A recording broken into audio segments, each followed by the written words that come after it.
Next two items are the acceptance of the minutes of the regular board meeting held April 18th. Also, the acceptance of the minutes of the special board meeting held on May 10th. Unless there's any questions, entertain a motion to combine those two items and move to accept. So moved. It's been moved. Is there a second? Second. Moved and seconded. All those in favor? Any Aye. opposed? Okay. The minutes are accepted. Next item under 2A is report from the Chief of Police. Good evening, Chief. Thank you for your patience. Good evening, Commissioners. Not a problem at all. I also wanted to just mention, and could probably do this at the next meeting, one of our retired detectives, Bill Riley, he passed away as well this past week, this past week, a couple of nights ago.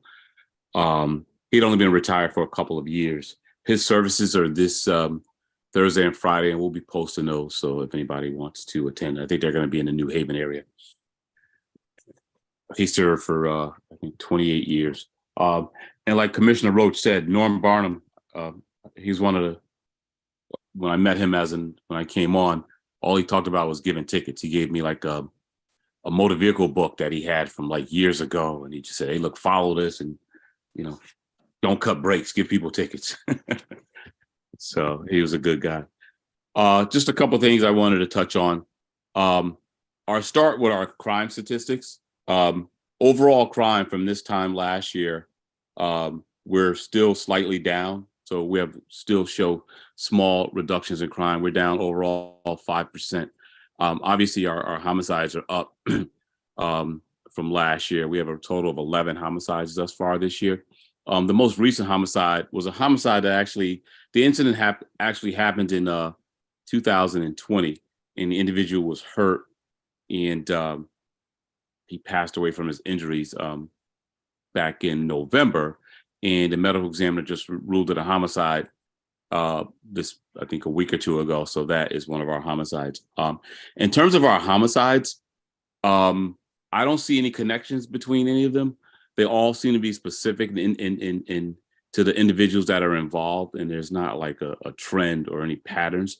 I mean, oftentimes when you see a number of homicides, there's usually retaliation or some type of gang or group activity.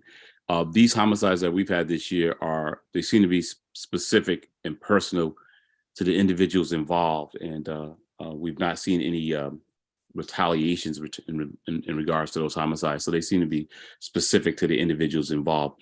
But be that as may, we are concerned, and our detective bureau is working very hard to solve those homicides. And any homicide is a cause for concern.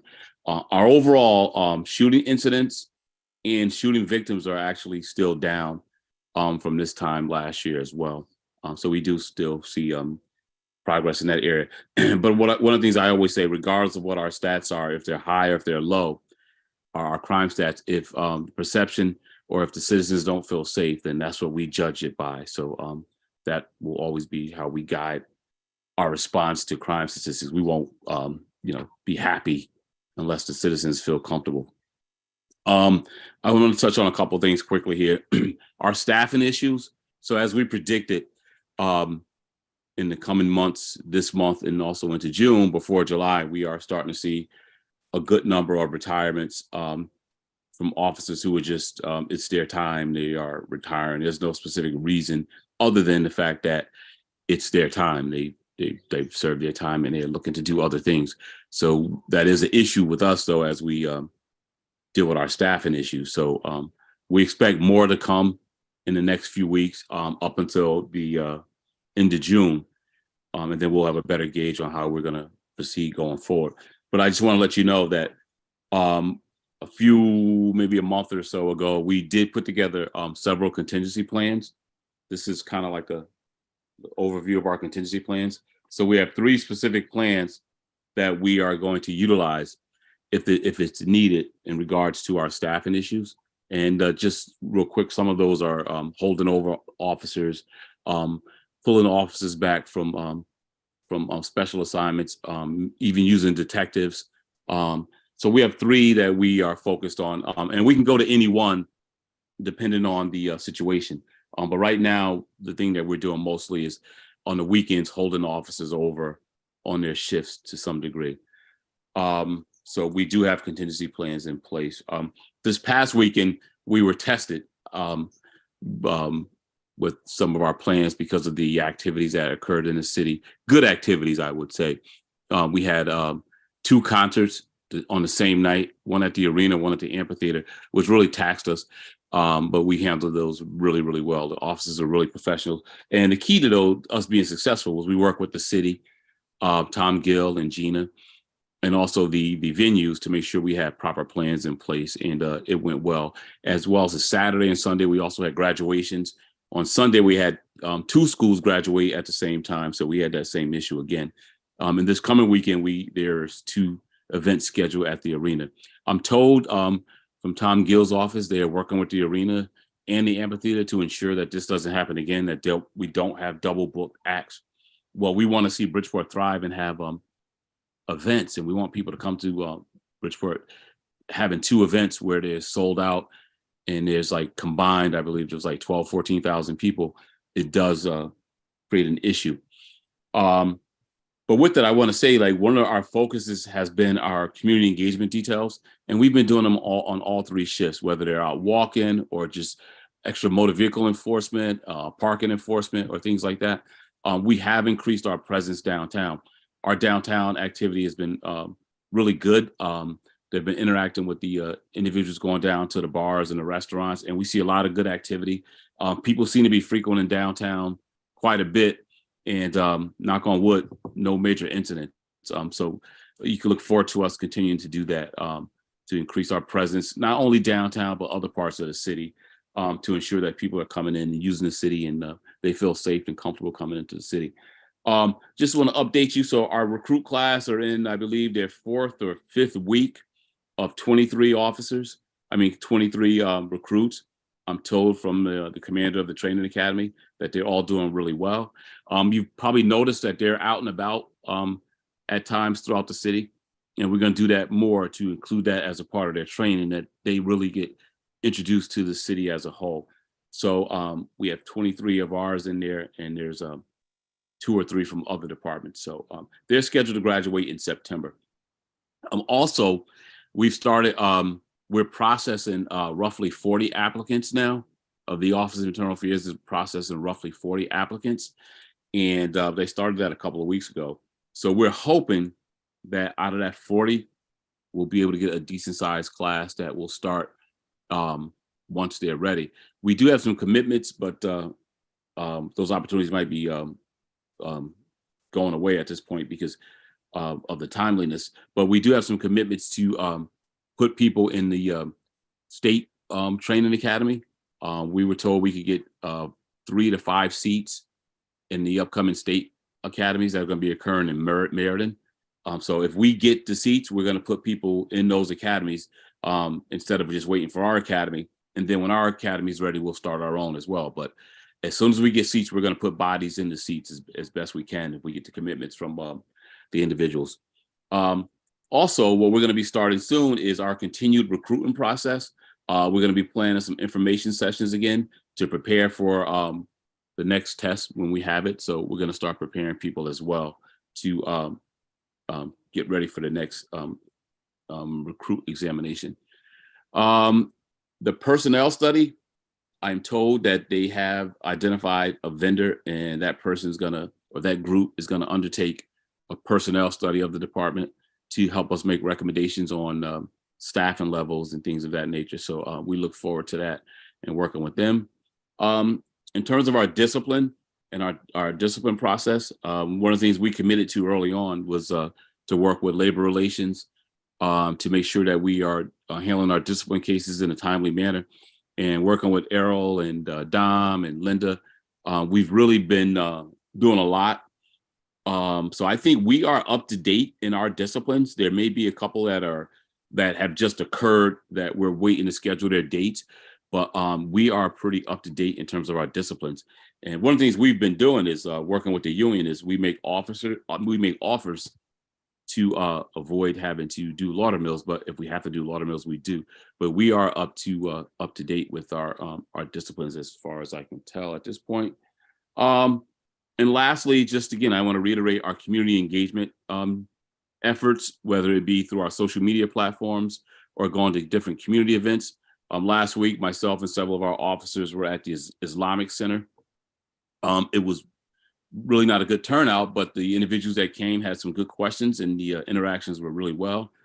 We have several more planned, and we look forward to going to any that we are invited to as well. With that, I'll take any questions that you have. Any questions for the chief? Commissioner Farrow.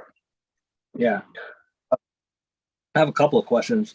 Sure. One, we're down staff or officers, and I guess one of the questions I have has to do with the overtime. How are we reining in overtime given the circumstances we're in? Or are we able to rein in any overtime as a result of that? So the first question you said, where are we at with staffing levels? What our numbers are? Was that your first Well, question? my understanding is that we're way low. Last I heard, I know it sounded like we were over 100 people down. So- Yeah, if you base that off of our previous allotment of numbers of officers at 426, yeah, we're way down. But I don't think that's going to be the number going forward. I think what we're going to be budgeted for in the next fiscal year is going to be around 360 officers or so. But that still puts us considerably down. Our staffing levels change each day depending on who's retired. So I would say roughly, and I'm probably wrong, 280 cops or something like that, which would put us, if you go by the 360 number, 80 cops short. But I don't think that includes the 23 in the academy. So we're around that number. But like I said, that number changes every day with more people leaving, and it's going to continue to be that way. In terms of overtime, yeah, so we have to backfill for cars. So our overtime numbers, I think we are actually consistent with last year's overtime at this time period.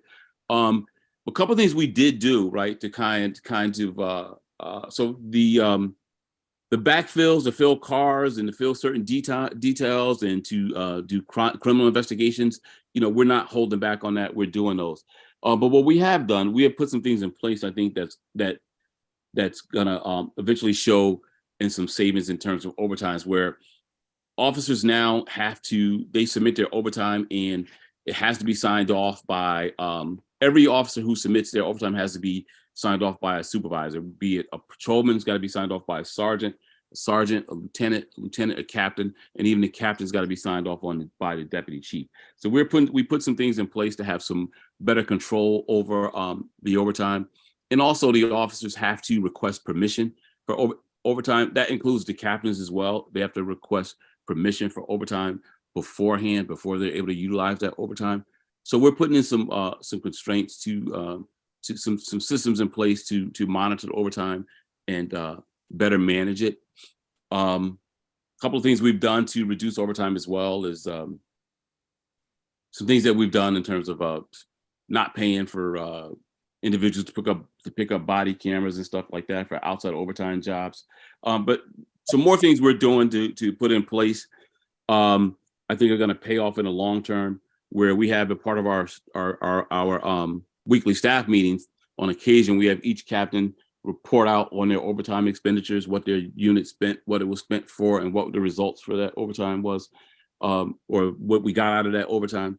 So we're putting things in place to monitor the overtime, but in the long term, in terms of us being so short, we're just going to have to spend to backfill for cars. And when we get details like we get this weekend, we are going to incur a good number of overtime.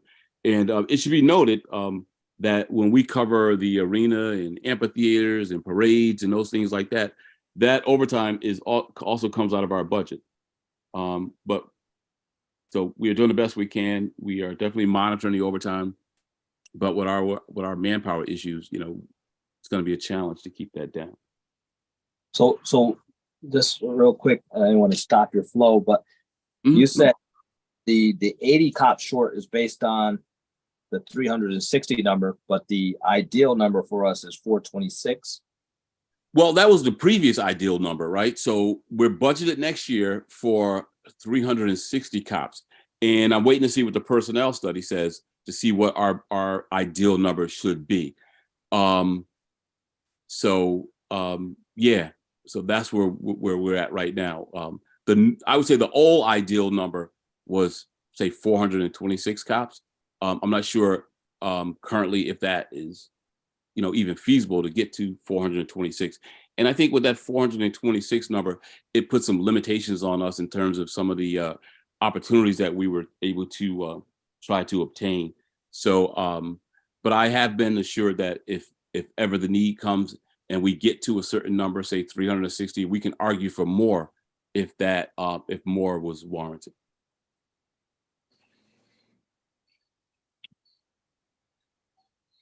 All right, thank you.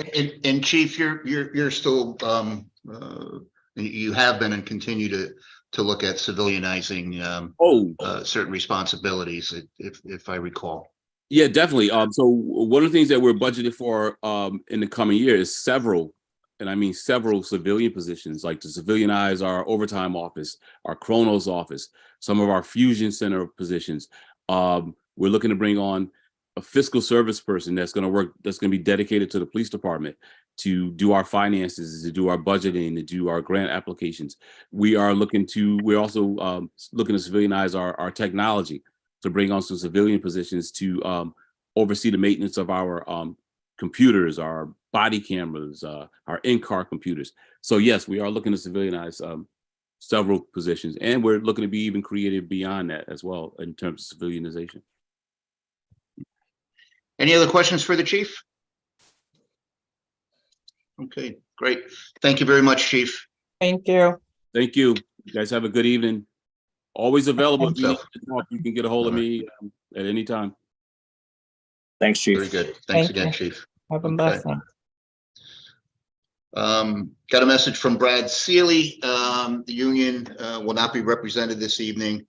Brad is he has responsibilities as a Little League coach for the next couple of weeks. So whether or not it includes next month or not, we'll find out.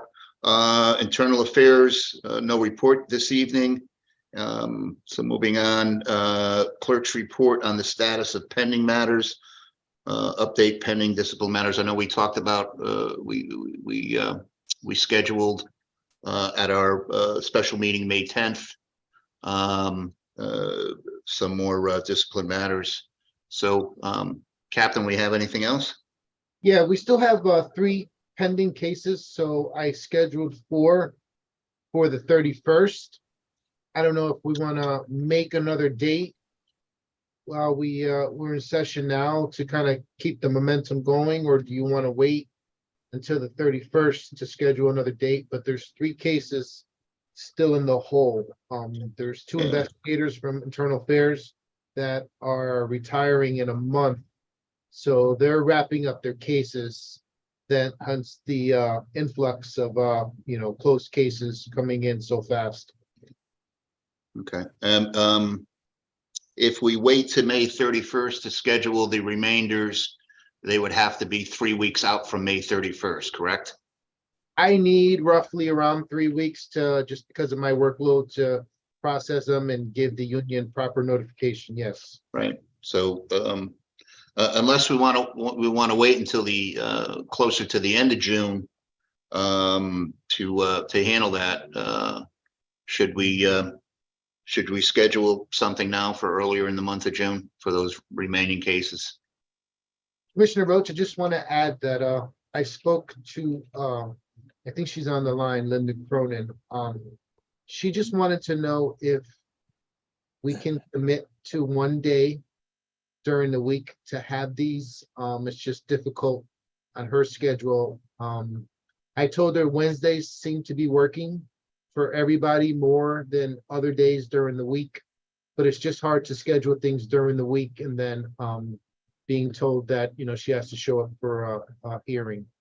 So I don't know if that's something you guys wanted to discuss, but Wednesday seems to work more for, I think, the majority of the board. Is that a fair assumption? Are we still good for Wednesdays? Anybody have an issue with Wednesdays?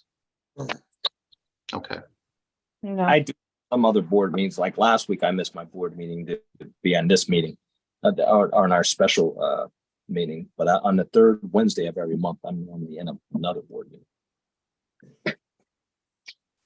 okay. If, and I'm sorry, the 31st, is that our next special meeting, is that a Wednesday? Yes, Okay. Yeah. Would it be okay with the commission if we scheduled for June 7th, the following Wednesday for those other cases?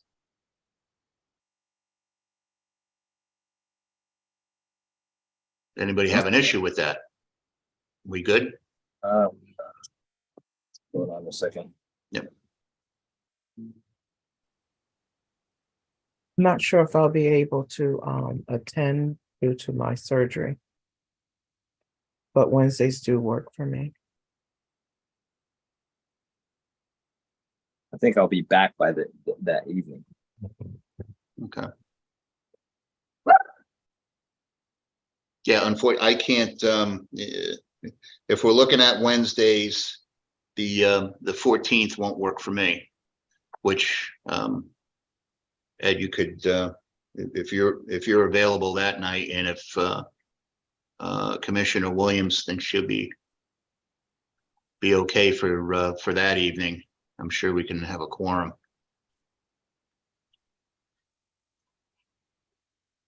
I mean, I should be around. Okay. So the 7th looks a little sketchy. Should we try for the 14th? Commissioner Williams, how does the 14th look for you? I won't be available on the Oh, 14th. you're not available on the 14th. Mhm. Okay. All right. I can probably, push my way through on the wheelchair on the. No, that's okay. I was hoping by the 14th you'd be okay. And I'm Yeah. sorry, I don't mean to Mhm. pry, but Yeah. I know you might be laid up. Okay. First, what works, 21st is what, 21st does not work for you though, right? That's typically it would, but I mean, if that's what we have to do. I think Okay. this stuff is more important than my other meeting, no, well, not this one. 14th we'd have to make sure Hector and Anna were present if we So I did it know on for the 14th. Commissioner Diaz, he's available at 6:30. Yeah, I know we That's the caveat with him. We have to make Yep. it 6:30. okay. Does the 21st work for Commissioner Williams and you, Commissioner Rich? You think the 21st might maybe Yes. that's a yes? Okay. Mhm. All right. Let's put it down for the 21st.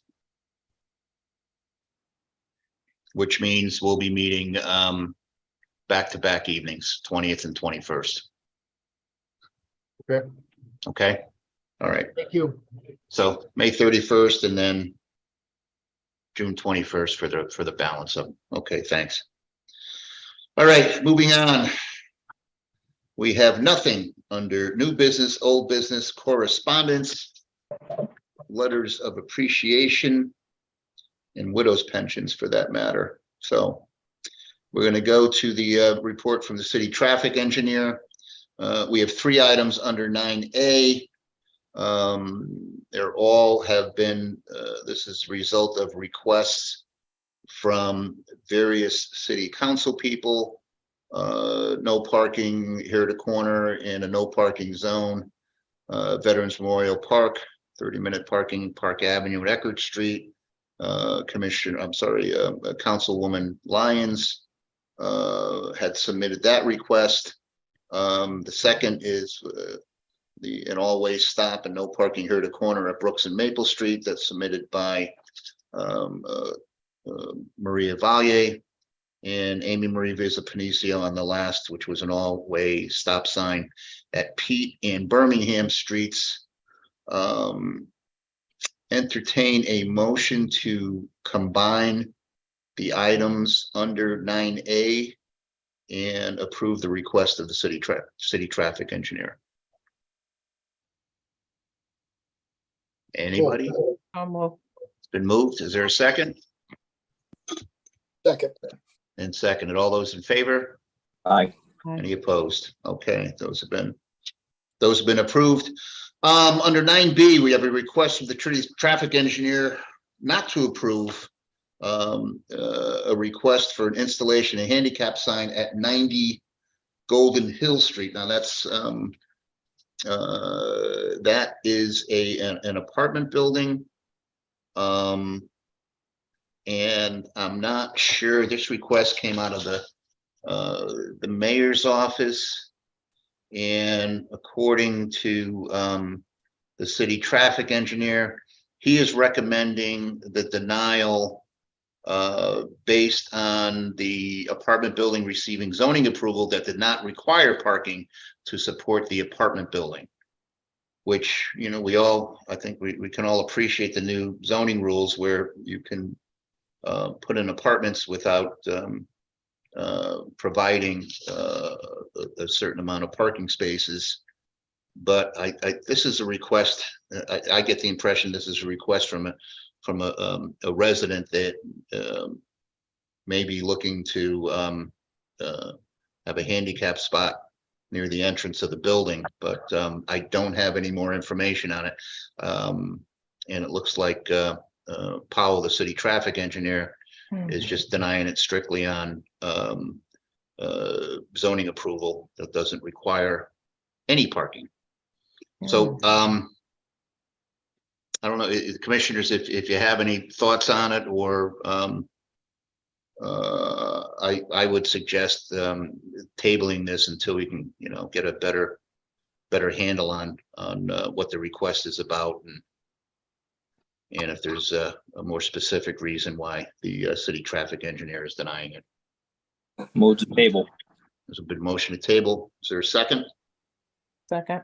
Second. All those in favor? Aye. Any opposed? Okay, motion is tabled. We might be breaking a record this evening. Is there anything else this evening before we adjourn? Yeah, Commissioner Roach, I have a question. You're tabling this matter. Yes. What is it you want me to do? Bring it back. It'll be on the agenda for next month's meeting. Okay. That's all. And you can make a notation on the agenda for next month that the matter was tabled at the previous meeting. Okay, do you want the traffic engineer present at the next meeting? Don't need them present. I just, actually, if you wouldn't mind sending an email to the traffic engineer, mention to him that it was tabled, and if he could reach out, it would be appreciated. Okay. There is one more item, an addendum that I sent out. Oh, I'm sorry, I didn't see All that. right, it's under old business. So it was one of the handicap signs that was tabled from 2 meetings ago, 39 Lewis Place. The homeowner actually attached the letter. If you don't have it, I could read it out loud. Yeah, you're talking a paragraph or two? Yeah, it's really short. Okay, So this is a letter from the homeowner, Jamal Shannon. Her father is in a wheelchair, and her driveway is very narrow and extremely sloped.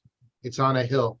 It's Lewis Place is over there by Bridgeport Hospital, so it's like the down pitch part of the hill where the peak of like Mill Hill is. So she writes, "It is impossible to maneuver a wheelchair or walk steadily on a driveway because it is extremely sloped and on a hill.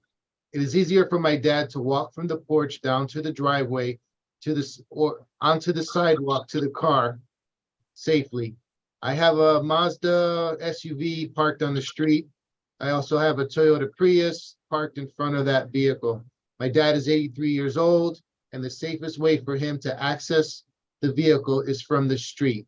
He has multiple appointments and goes to a day program Monday to Friday. I figure the best spot for the sign is in front of the Mazda That's the vehicle I use most and has the handicap sign.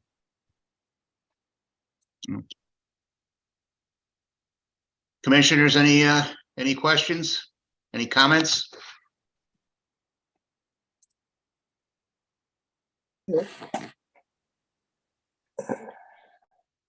Hey, Captain, you said you said you sent an amendment to this? Is that what happened? Yeah, I sent an addendum for this.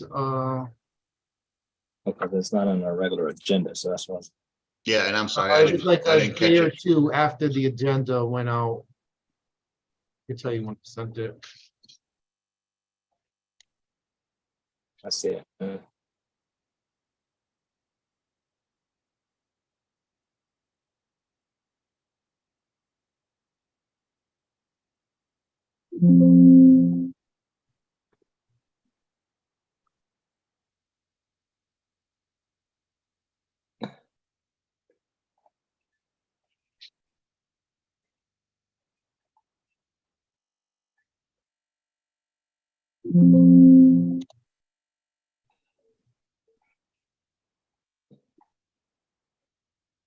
Yeah, I'm sorry, I couldn't find it, Captain. All right, so I sent the email out, May 12th, 10:26 a.m. Take another look.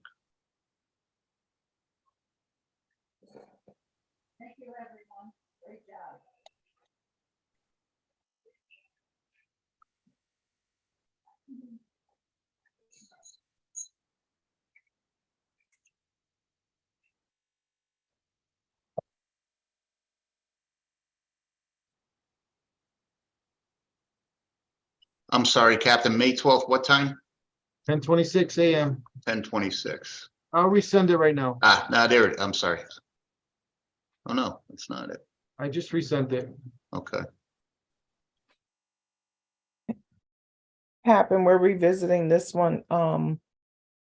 She has a driveway, but it's difficult for her to get into the driveway. Yeah, so this was one of the handicap ones that was tabled and you guys requested a letter from the landlord. It got Okay. denied from the engineer because of the standard practice of having a driveway. Right, but is she the landlord? We didn't get a letter from the landlord? But she's the homeowner. It's a single Oh, family house. Okay, she's the homeowner. Driveway. Okay. Okay. Yeah.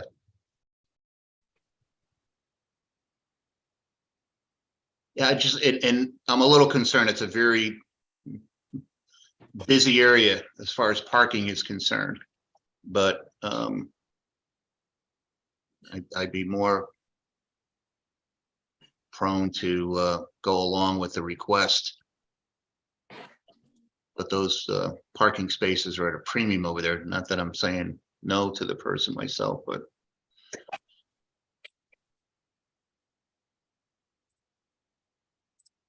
any thoughts? Right, because even if you put the handicap there, someone who's going to the hospital has a handicap sticker, they're gonna park. Oh, there. they can use, yeah, and that goes with any, it's probably more likely to happen in that situation than anywhere else. But Right, I think people when they request a sign and it's granted, it's understood that they don't own it. right, yeah. And- Yes. But- Mhm. And that's the thing is, get calls and there's someone parked in front of her house and. she has- Yeah, and it's gonna happen on occasion, but Yeah, yep. then she'll have to deal with the driveway. Mhm. Right. Sorry.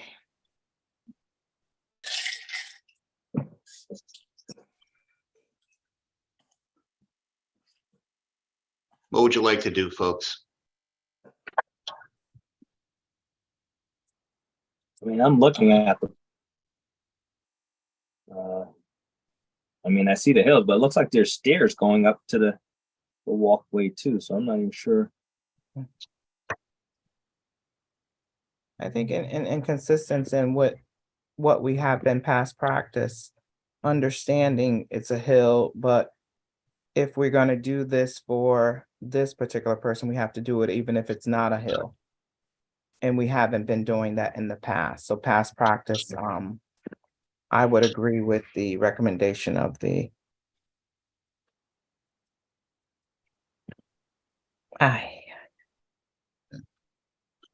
Is that a motion?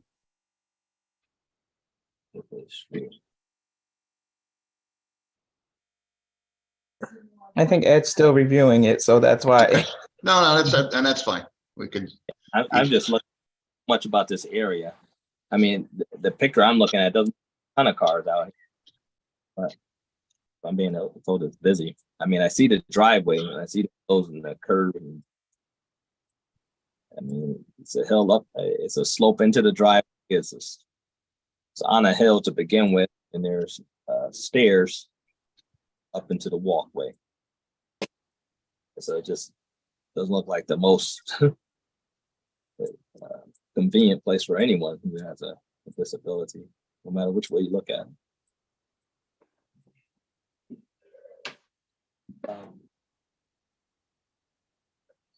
So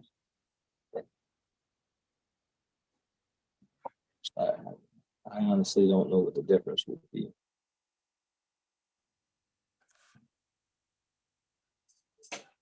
I don't know if Commissioner Lyons has anything, but I honestly can go either way with it. It doesn't really matter to me. But I believe one of you said this is a busy area. Mhm. anything around the hospital. Yeah, because people are gonna try not to pay for parking. Mhm. So any available parking, they're gonna, it's gonna be difficult. That's not gonna,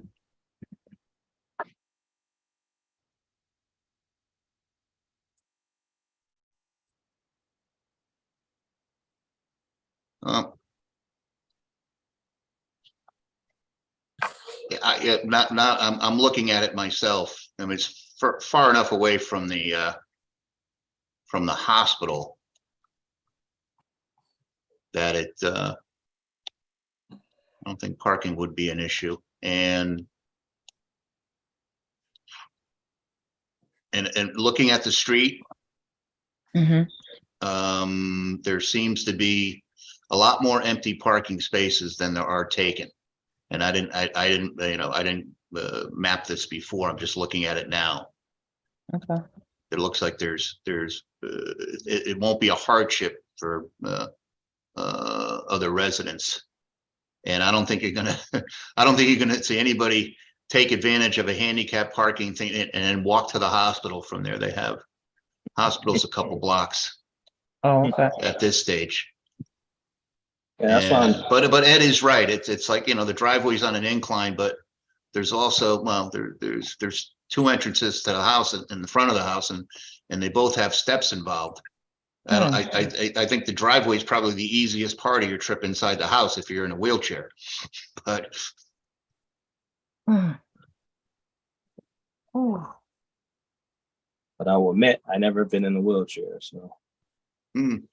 I don't know the challenges that go along with it.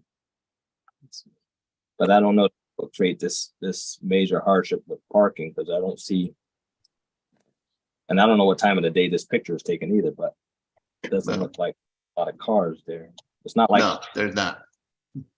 like Bridgeport Hospital. I don't care what time of day it is, you really can't. No, you're right. You can't find a parking space to save your life, but here there's, for the amount of cars that are on the street, for every car parked on the street, there looks like there's probably 4 parking spaces, if not more. Right. So that I just bring that up because that's, it shouldn't, that shouldn't be the issue. It's not going to be a hardship for anybody else. Looks like there's plenty of places to park, but that having been said, Okay, I see what. Something like that.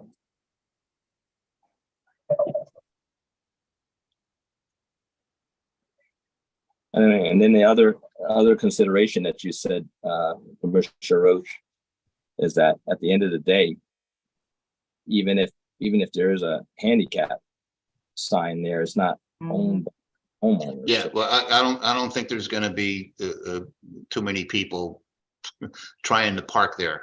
on that particular street. It's usually on the busier streets, that's where you run into that issue. But I just sent you guys a text. I actually drove by the house and took a picture of the house. Looks a little different than what I'm seeing on Google Maps. Online.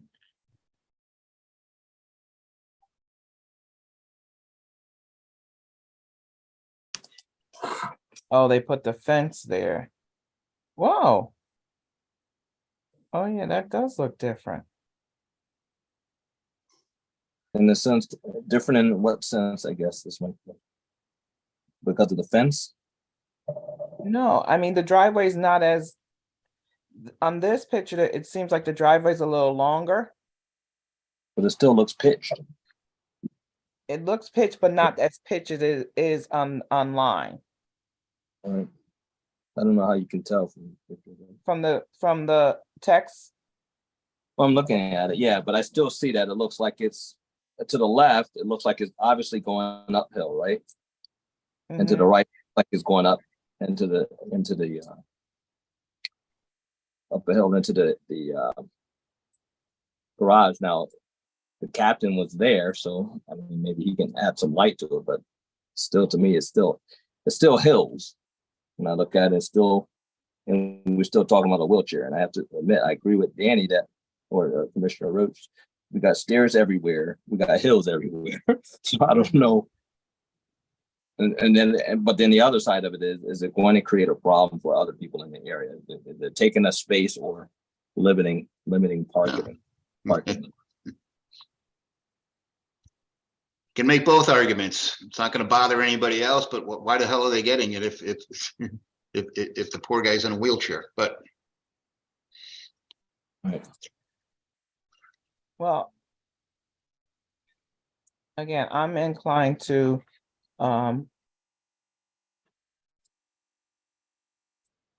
uphold the decision.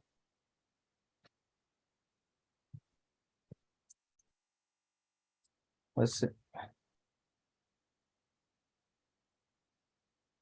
anybody care to make a motion, whether to uphold and agree with the city traffic engineer, not to agree, or to table it once again? I'm sorry.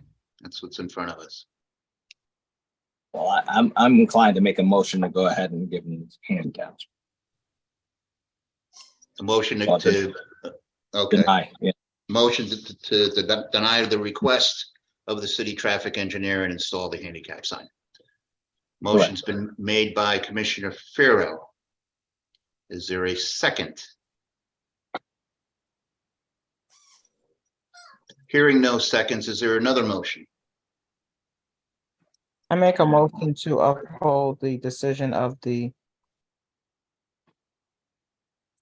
Motion to uphold the request, to grant the request of the city traffic engineer, which is not to approve the handicap sign request. Is there a second to that motion? Second.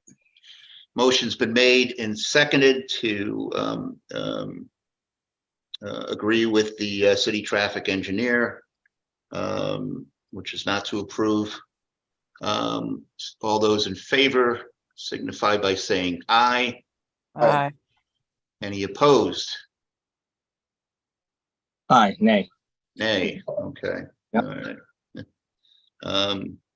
The motion to approve the request of the city traffic engineer passes.